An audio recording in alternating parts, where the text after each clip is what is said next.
know, you're probably in trouble when the first beat is a rapping pigeon that shits in another pigeon's face while it's rapping. Actually, okay, look, I had to start with that, but Tom and Jerry. So, if Rotten Tomatoes is anything to go by, this movie sucks because the critics only give it 23%. But the verified viewers who watched it, I think it's verified.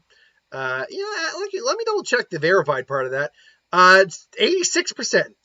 Look, the Tom and Jerry movie, and this is one of the WB films, so it's one of those films that's both straight to HBO Max and no verified audience score, unfortunately, but straight to HBO Max and in the cinemas as well. And let me tell you what, if the theater I was in is any indication of how that whole HBO Max versus the cinema thing's going to go, they effed up royally because my theater was packed. Families, all that. There was a minor but there was something that was really bothering me with some people nearby me. But whatever, it is what it is. If it happens again, though, there will be complaints raised to the management because I've been going there now, that Cinemark for years, and they know me. It's like he's a good customer. He buys stuff. He goes to see our movie. We should at least be kind to those guys. But anyway, so the Tom and Jerry movie. When is being a Tom and Jerry movie like about them?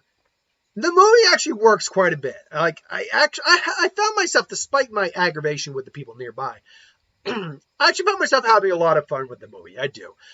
I'll admit, the new CG look for them, that did take a little bit of getting used to. I'll admit that.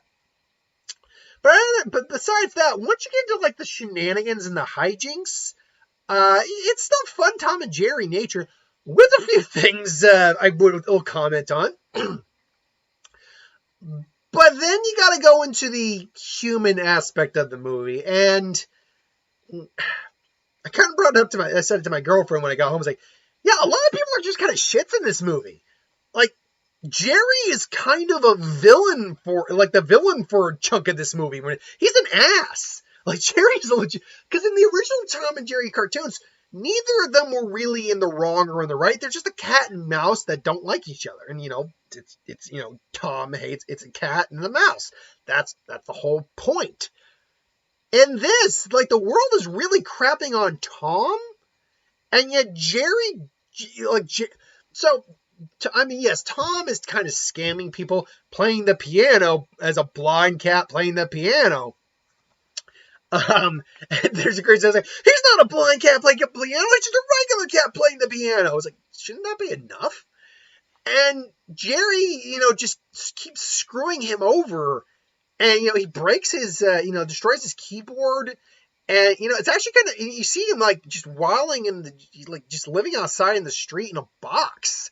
And while Jerry is just, invading this hotel, stealing things, including the engagement ring, and he refuses to leave just because he wants to stay. Jerry's actually causing a lot of problems in this movie. And I don't remember Jerry actually doing that. Jerry's always been a nuisance to Tom, but he's generally not a nuisance to everyone else, because everyone else doesn't give a rat's ass about Tom most of the time. But yeah, he does for a while come off, and Jerry's just blackmailing the Chloe Grace Moretz, oh, I'll give you back the ring, but I get to stay. And it's that's the deal. It's you stole it in the first place. Me? No. Deal or no deal. What the hell? I mean, he comes back after Tom finally rightfully kind of kicks him out. And he just throws a bowling ball on a piano that Tom's playing, which, by the way, he's a cat that can play the piano. Use that as a selling point for your hotel. You're talking about getting rid of the damn guy? No, use that as a selling point.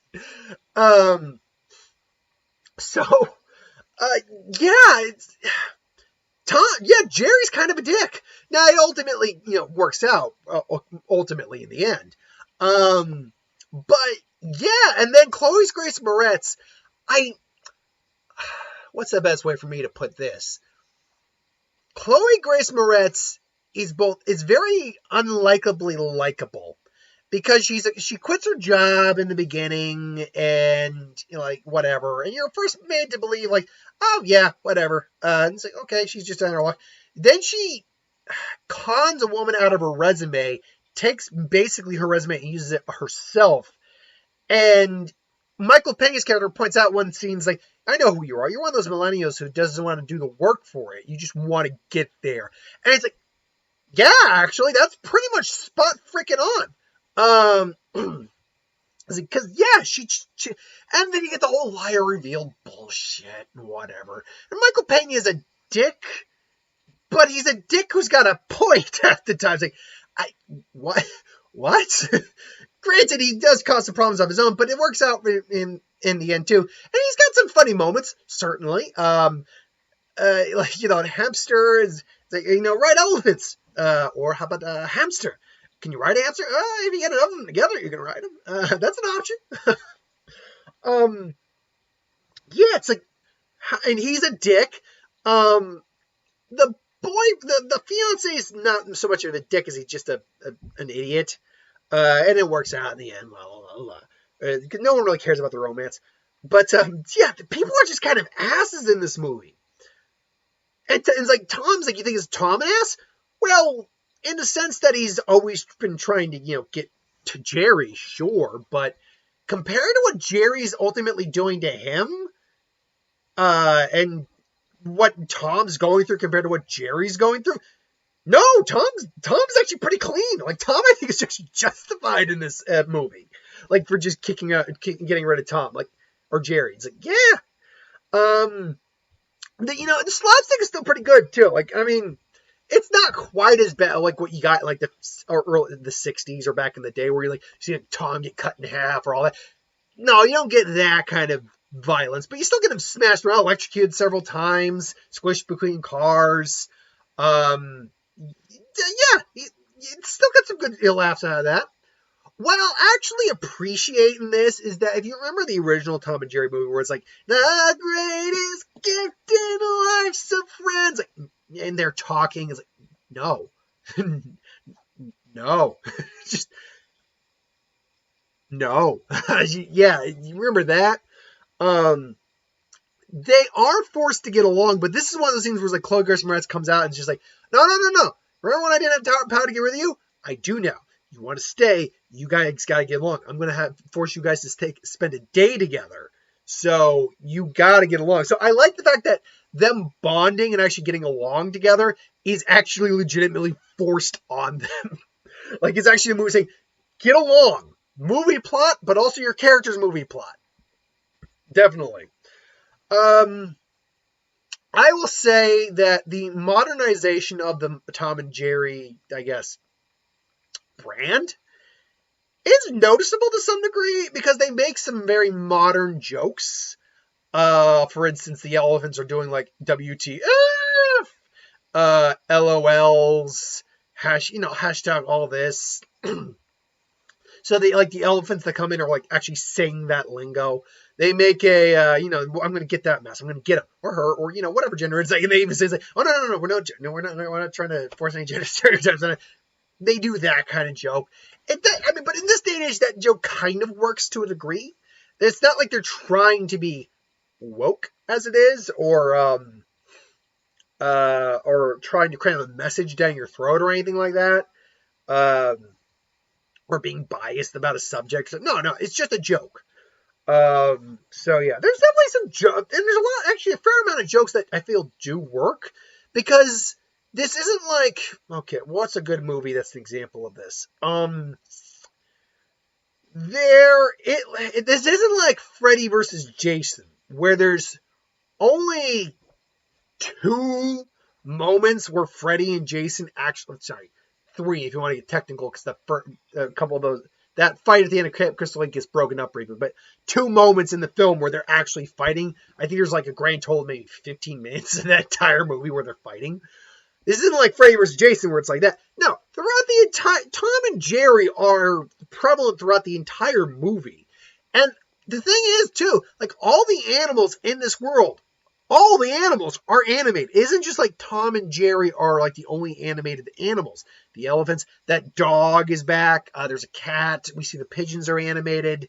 There's an animated tiger at one point. Like, all the animals are animated, so it does make the world feel a bit more cohesive to know that all the animals in this world are animated. It is still a little weird because it still never looks like they're actually holding the animals, but still, whatever. Is it a fantastic movie? No. If you got kids, are they going to like it? Yeah, because there was a lot of families in my theater. Like I said, my theater was actually sold out, from what I could tell. And there were a lot of kids in my theater from what I could see. And a lot of families. I could hear a lot of them too. So I definitely say if you need a new kids film to go to, and you actually want to go and support your theaters, not just, get HBO Max and all that, which HBO Max is great, but still, what they did with this whole, all our movies are going to HBO Max and theaters, huh? Shady shit, dude. Shady shit. But anyway, if you want to go support your theaters, take your kids to go see something that they'll probably get a good laugh of, and you might even get it, especially if you're one of those people who grew up on Tom and Jerry. This would be a nice movie to, show if your kid hasn't actually watched Tom and Jerry yet. This might be a good film to, show them, be like, hey, this is Tom and Jerry. You like this? I can show you more of those old they have a whole cartoon series, and it's even better than the movie. And yeah, the cartoons are better than this. But for what it is, especially getting back to the theaters, I had fun. That's really all I can say. I had fun. So I would recommend it if you're looking for something new. I mean, the Croods are still out, but I mean, look, get something at least a bit more refreshing than just, cycling the Croods 2 over and over again.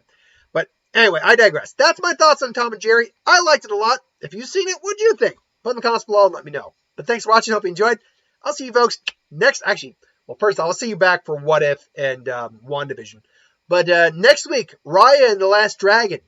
I'm actually really looking forward to that. My girlfriend's looking forward to that one. I'm taking her to see that next week. So keep your eyes up for that. Thanks for watching. See you later, folks.